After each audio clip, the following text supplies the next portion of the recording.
length between the bottom and the top positions, over time, these links, even though they were approximately 2.5 inches long, the pins on these links would wear. As any kind of mechanical rubbing will do, there was some very slight wear. Well, the wear was almost insignificant on each individual link, but collectively, over the length of that push-pull chain, the wear caused the elevation sense to be wrong. And so that too had to be compensated for in this elevation system. We went through a couple of different types of elevation systems in EBR-2, made it work, but there is room for improvement for future designs. If I may, I'd like to also comment on another unexpected consequence, and this is with regards to the concrete of the primary tank structure, particularly in the rotating plugs. The rotating plugs were steel filled with a shielded concrete mixture. And by that I believe there were some steel balls embedded within the high-density concrete. And many years down the road of operation, we started to detect some ingress of moisture into the primary system somewhere. It was detected in the cover gas cleanup system, and could not find the source of that contaminant. And it was finally speculated, and I don't think there was ever any proof, but it was speculated that some of the moisture from the concrete was migrating through some pinhole holes in the rotating plugs and getting into the primary system. The point here that was unexpected is you pour concrete, you think it's solidified, it's done.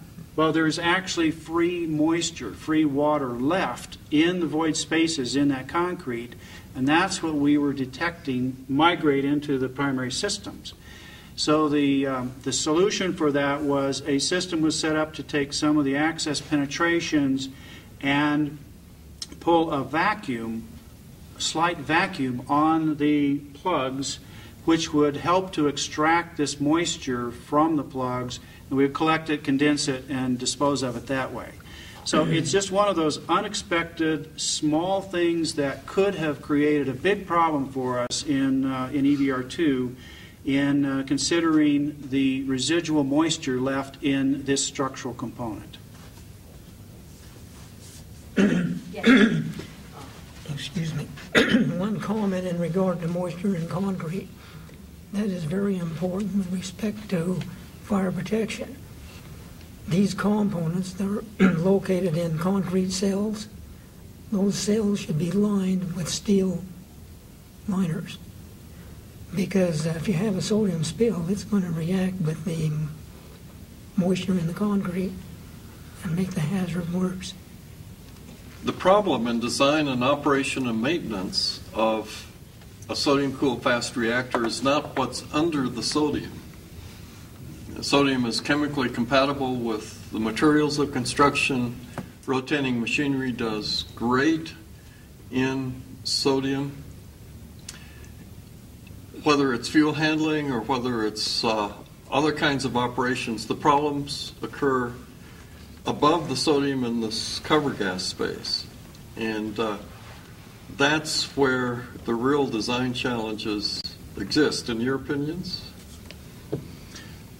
Yes, I'd like to address that because I think future designers do need to understand, they need to look into and get a good grasp for the behavior of sodium aerosols and vapors in a cover gas system, because the nature of the sodium aerosols and the vapors is simply that it will get into the tiniest crevice you can imagine.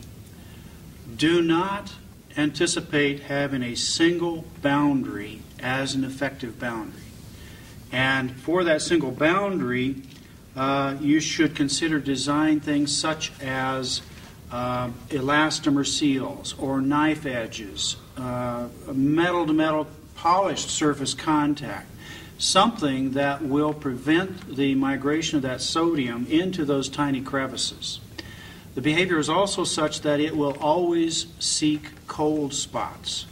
You can take advantage of that by creating sodium aerosol and vapor traps, chilling them, using them as a cold trap to condense the sodium. But there are other things that you need to consider then where you are not intentionally doing that, but in a component that has an annular space, where is the cold spot? How can you provide some maintenance access to that if and when the sodium aerosols migrate into there? Also, whenever dealing with sodium in any kind of an interface, a cover gas space, between any rotating or moving surfaces, it's advised that you provide sufficient space to provide a counterflow purge, but be careful about not making it too large of a space, because another part of the behavior is that these sodium aerosols and vapors will develop thermal convection cells, and in a large annular space, as we experience in EBR-ll between the rotating plugs, that will carry more sodium and aerosols to spaces you may not anticipate. Anticipate getting the deposits of sodium hydroxide, oxides, carbonates, other sodium chemical reaction products in places you don't expect and don't want. So anticipate that and provide access or removable components. Would anyone else have any other sodium aerosol behavior comments? I'd like to make a comment. One thing we saw with sodium aerosols, especially in systems like the cover gas system and pressure control systems, where you're taking cover gas from the cover space and transferring it elsewhere outside the general area of the plant, or outside the general area of the tank, is that the sodium tends to form what we used to call a frost. And it looks very much like the frost you'd find on a window.